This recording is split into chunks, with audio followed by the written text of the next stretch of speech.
It was a bright cold day in April, and the clocks were striking 13. Winston Smith, his chin nuzzled into his breast in an effort to escape the vile wind, slipped quickly through the glass doors of Victory Mansions, though not quickly enough to prevent a swirl of dust from entering along with him. The hallway smelt of boiled cabbage and old rag mats. At one end of it, a colored poster, too large for indoor display, had been tacked to the wall. It depicted simply an enormous face, more than a meter wide. The face of a man of about 45, with a heavy black mustache and ruggedly handsome features. Winston made for the stairs. It was no use trying the lift.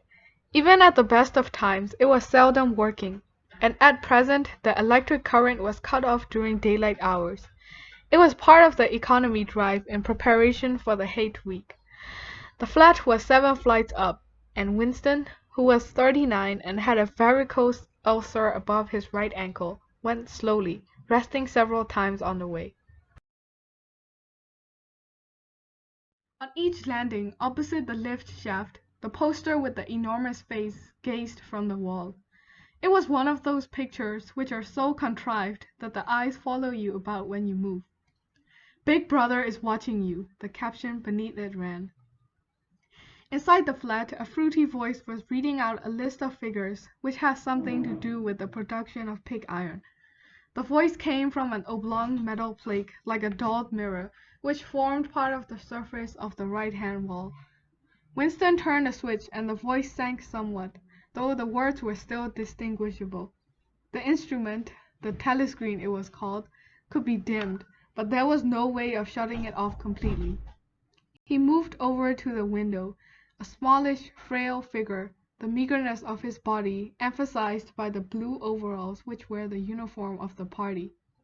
His hair was very fair, his face naturally sanguine, his skin roughened by coarse soap and blunt razor blades, and the cold of winter that had just ended.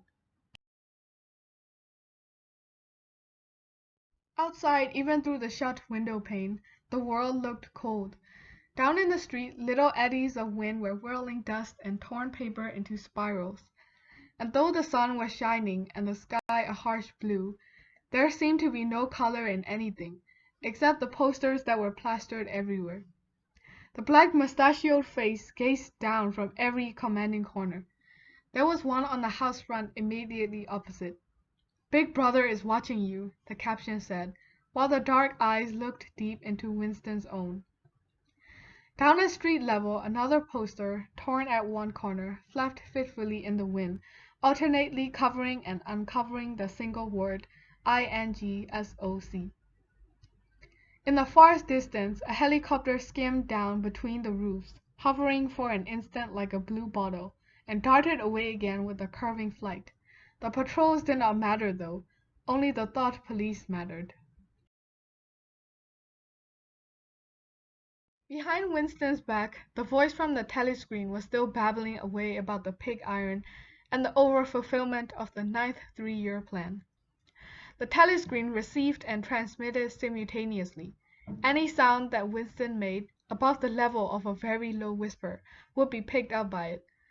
Moreover, so long as he remained in the field of vision which the metal plate commanded, he could be seen as well as heard.